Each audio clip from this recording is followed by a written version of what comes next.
Sejam muito bem-vindos a mais um podcast, mais um episódio Verdades Bíblicas. Um podcast criado para debatermos polêmicas, assuntos, temas, diretamente o fundamento principal que é a palavra de Deus, a Bíblia. Então eu quero te convidar a estar atento e meditando mais esse estudo, o qual o irmão Júnior Cardoso estará nos conduzindo. Vamos dar continuidade aqui ao tema Santa Ceia. Verdades Bíblicas, um podcast criado entre amigos com o intuito de crescimento espiritual para a nossa caminhada cristã. Estou aqui também com o irmão Kelly Almeida, o irmão Marcos Rodrigues. Vou passar aqui a roda aqui do microfone para cada um falar um pouco sobre o que esse tema espera para a gente. Isso aí, meus ouvintes. Mais uma vez estamos aqui para debatermos e explorarmos esse assunto. Fique atento. Só lembrando, você pode deixar a sua dúvida nos comentários, tá certo? Nós queremos interagir. Com certeza você será ricamente abençoado com esse estudo. Isso aí, meu amado ouvinte. Que Deus possa nos abençoar grandemente nessa jornada. Venha conosco aprender a palavra de Deus e compreender esse assunto tão importante e atual dos nossos dias. Querido amigo, seja bem-vindo ao terceiro episódio do nosso podcast sobre a Ceia do Senhor.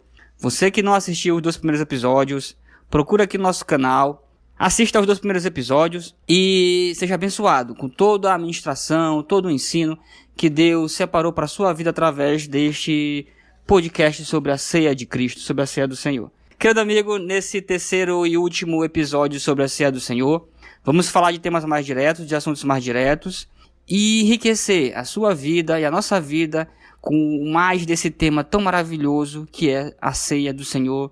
Esse tema tão maravilhoso que Cristo nos deixou para nós ensinarmos e praticarmos. Então vamos lá. Muita gente se pergunta quantas vezes eu posso cear?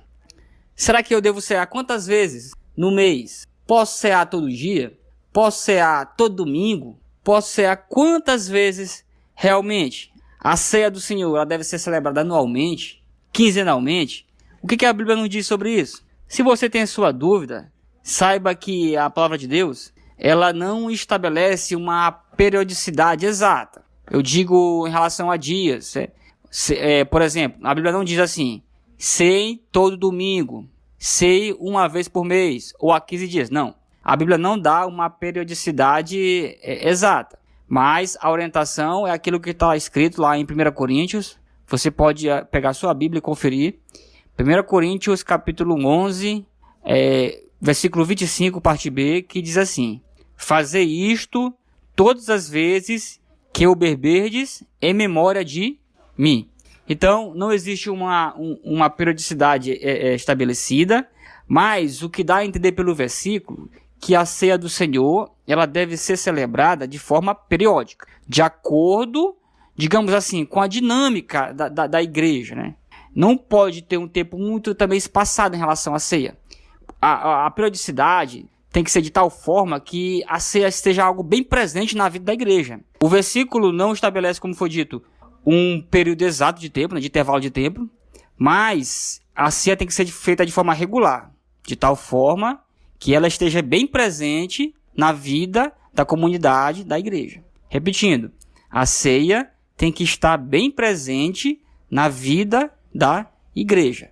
Tem que ser celebrada de forma regular, de tal forma que não tenhamos um tempo muito espaçado entre uma e outra, mas esteja o quê? Bem presente na mente e na vida dos irmãos de uma determinada igreja. Ok?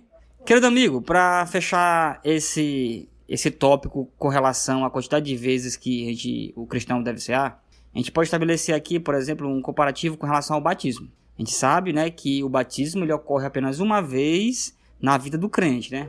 Marcos 16:16. Pelo menos deve ocorrer apenas uma vez, né? Porque o batismo ele deve ser um ato sincero de arrependimento. Então, esse ato sincero, idealmente, ele deve ocorrer apenas uma vez, né? E a ceia do Senhor não. Ela fala da nossa comunhão com Cristo. Como fala da nossa comunhão com Cristo, ela deve ser o quê? Renovada regularmente. Devemos estar alimentando nossa comunhão com Cristo. Então, por isso a ceia do Senhor, um dos motivos dela ser praticada regularmente. Enquanto o batismo, né, que fala de arrependimento, de uma nova vida, ocorrer apenas uma vez. Nomes. A Bíblia, ela titula, né, a ceia do Senhor com outros termos. Por exemplo, lá em 1 Coríntios, capítulo 11, versículo 20, o irmão Marcos pode ler pra gente, Wilker? De sorte que, quando vos ajuntais no lugar, não é para comer a ceia do Senhor. Pronto. Aqui o termo que aparece é ceia do Senhor.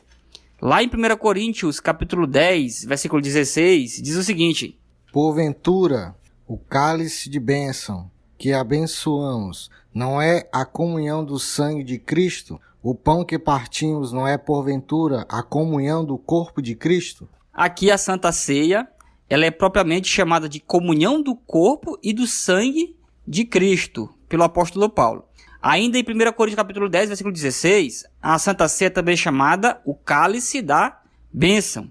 Já em Atos capítulo 2, versículo 42, a Bíblia diz o seguinte: E perseveravam na doutrina dos apóstolos e na comunhão, no partir do pão e nas orações. Nesta passagem, nós temos a Santa Ceia chamada de o partir do pão. Veja bem, nós temos quem? Ceia do Senhor, comunhão do corpo e do sangue de Cristo, o cálice da bênção e o partir do pão. Meus amigos, saiba que o termo Santa Ceia você não encontrará em nenhum versículo da Bíblia. Você sabia disso? O termo Santa Ceia não existe na Bíblia. Agora, você se pergunta, é errado então eu falar Santa Ceia? É errado eu dizer Santa Ceia? Em versículo nenhum a gente encontra esse termo Santa Ceia. Então por que se chama Santa Ceia? Assim, a ceia do Senhor, logicamente, ela é santa. Então, não vejo nenhum problema em nós chamarmos Santa Ceia. Mas saiba que em nenhum versículo da Bíblia existe o termo Santa Ceia. Se quisermos ser rigorosamente corretos no termo, o correto é falar ceia do Senhor. Então, o correto é falar ceia do Senhor. Mas, claro, a ceia do Senhor é santa. Por isso chamamos, convencionou-se, digamos assim, né, a se chamar Santa Ceia. Ok, continuando. Elementos. A ceia do Senhor, ela é celebrada usando o pão e o fruto da vide, né? Jesus escolheu o pão, né, por todo um simbolismo, mas a questão do pão também tem um sentido prático. O pão é um alimento muito comum, desde a antiguidade, nos mais diferentes povos, nas mais diferentes línguas. Então é um alimento acessível, né, que muitos povos podem usá-lo, podem ter acesso a ele. Lá em João, capítulo 6, versículo 35, nos fala sobre isso, né? Eu sou o pão da vida. Aquele que vem a mim não terá fome, e quem crê em mim nunca terá sede. Então, Jesus, o pão simboliza quem? Cristo, né? Porque o pão alimenta, e Cristo é o alimento espiritual, aquele que traz vida, né? Alimenta o ser humano. Outro elemento da ceia do Senhor é o fruto da vide. A gente observa ele em algumas referências, né? As que a gente já leu, por exemplo, Mateus 27 e 29, 1 Coríntios 11 e 27, já lemos bastante aqui no podcast. Estes dois são os elementos da ceia do Senhor, né? Que Jesus originalmente usou, e sua igreja deve originalmente continuar praticando dessa forma, né? A gente já falou no podcast anterior que Jesus, primeiramente, com os discípulos, partiu e comeu o pão, todos juntos, e posteriormente ele ofereceu o quê? O fruto da vide, e eles tomaram todos juntos. Já dissemos aqui, vamos repetir, que o fruto da vide não deve ser tomado antes do pão, nem o pão ser molhado no fruto da vide. Deve ser comida primeiramente o pão e depois ser tomado o fruto da vide. Então a ceia do Senhor é celebrada com esses dois elementos. Eu não posso apenas usar um ou usar o outro. Eu não posso apenas levantar um e apenas mostrá-lo e não oferecê-lo à igreja, né? A igreja tem que tomar posse do irmão, o crente, ele tem que pegar o pão, né? Ele tem que comer o pão, ele tem que pegar o fruto da vide e tomá-lo, né? Eu não posso apenas mostrá-lo como simbolismo e não entregar à igreja. Deve ser entregue, né? O pão e o fruto da vide para que sejam tomados pela membresia da igreja. Quais são os pré-requisitos para cear? Muita gente se pergunta, né? Eu queria cear, mas eu posso. Eu não sou casado, eu posso cear. Eu não sou batizado, eu posso cear. Meu filho aqui, essa criança pode cear? Meus irmãos, quem de fato pode cear? Se você se faz essa pergunta, vamos tentar respondê-la aqui neste podcast, né? Outras perguntas também, por exemplo, posso cear em casa? Eu posso cear apenas na igreja? Eu devo cear apenas na igreja? Como é que a gente pode entender tudo isso? Meus irmãos, posso cear em casa? Sim. Jesus, ele não colocou restrição quanto a isso. Como foi dito anteriormente, ele nos disse para fazer isso de forma regular, né? Com uma certa periodicidade. Mas, e aqui o mais bem grande, isso não substitui a ceia junto da sua comunidade, da sua igreja. Até porque a ceia do Senhor é uma prática de comunhão com a igreja. Então, o caso de cear em casa não substitui a ceia praticada junto com a sua comunidade, com a sua igreja. Vamos lá, criança pode cear? Não há necessidade. Quando eu falo criança, estou falando daquele inocente, daquele que ainda é inocente. Aquele que ainda é inocente, ele está salvo na pessoa de Jesus. Veja bem, eu não estou dizendo que a criança não precisa de Jesus para ser salva. Não estou dizendo isso. Eu estou dizendo que a criança, por ser inocente, está salva na pessoa de Jesus. Ela não precisa cear. E, na verdade, ela não tem consciência de arrependimento. Por ser inocente, ela não tem consciência de que deve se arrepender dos seus pecados. E a ceia do Senhor é memorial de quê? De sacrifício de Cristo e de quê? Que você teve uma nova vida, que você se batizou lá atrás e por ter se arrependido, você está celebrando o quê? O sacrifício de Cristo que trouxe salvação para a sua vida. Então a criança ela não tem noção disso. Então ela não precisa ceiar. Para poder ceiar, eu preciso ser batizado nas águas? Sim. Lembre só, Jesus é o nosso exemplo em tudo. Antes de começar o ministério dele, antes de tudo, o que ele fez? Foi até João Batista, lá no Rio Jordão, batizou-se. E naquele momento que ele estava se batizando, tinha muitas pessoas ali sendo testemunha. Porque Jesus queria dizer que a partir dali, o batismo é uma nova vida. Então, assim, a ceia do Senhor, ela é para pessoas que se arrependeram, que decidiram ter uma nova vida e viver para Cristo. Até porque a ceia do Senhor é um memorial a respeito de Cristo.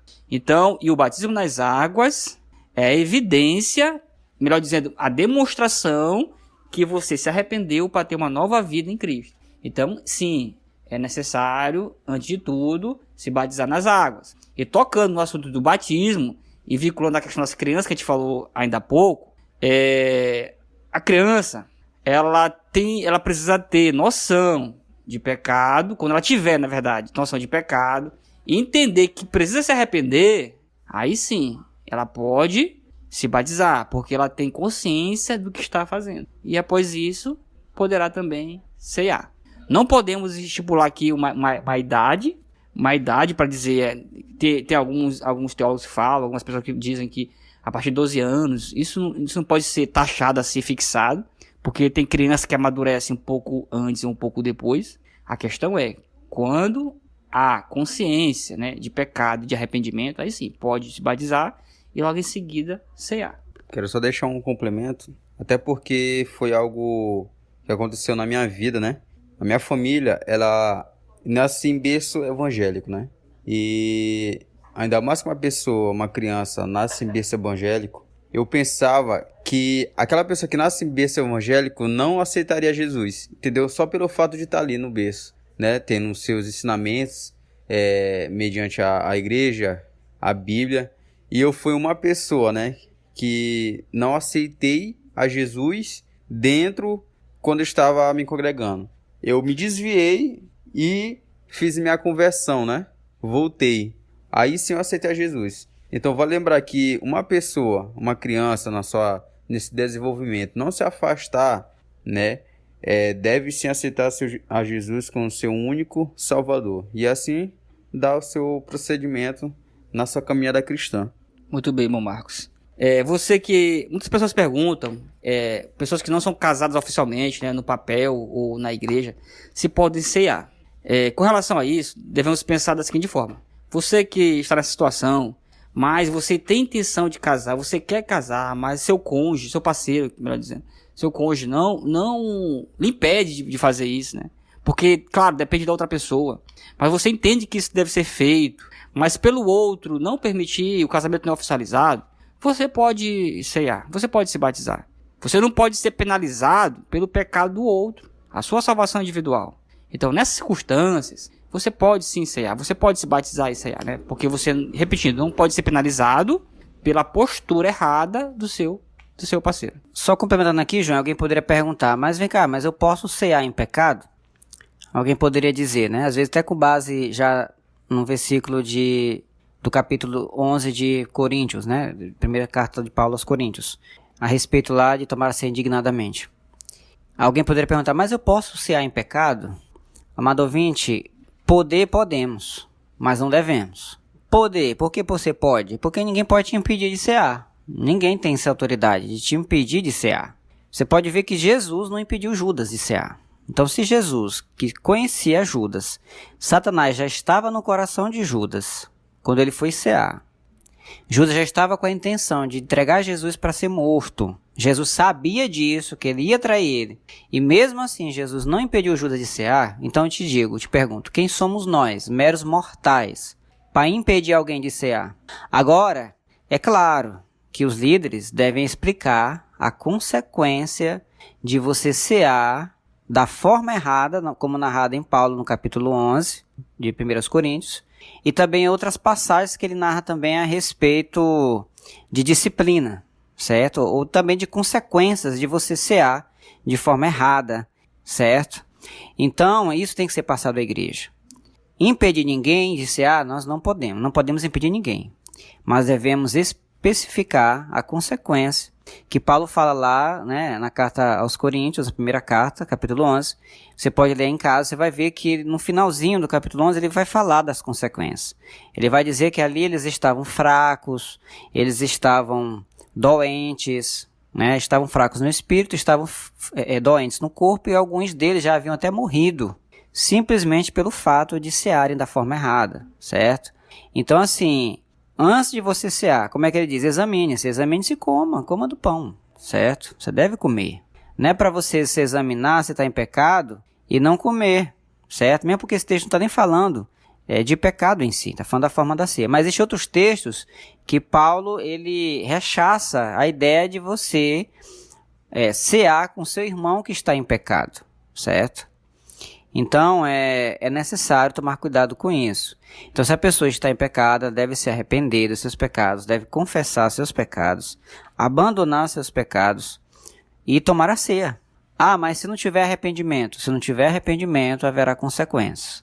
Se a pessoa cear, participar da comunhão sem arrependimento, praticando o pecado, qual é a consequência mais séria? Perder a vida eterna. Essa é a mais séria. A segunda mais séria, morrer antes do tempo, fisicamente, certo? Então a pessoa pode perder a vida física da terra, antecipar seus dias, por tomar a ceia em pecado sem arrepender-se, tá certo? Então isso é perigoso, ok? Ok, vamos lá. Continuando. A ceia do Senhor, como já foi dito, ela é o quê? Um memorial, né? 1 Coríntios capítulo 11, versículo 24. Fazer isto em memória de mim, memória de Cristo. A ceia do Senhor, ela é também uma aliança.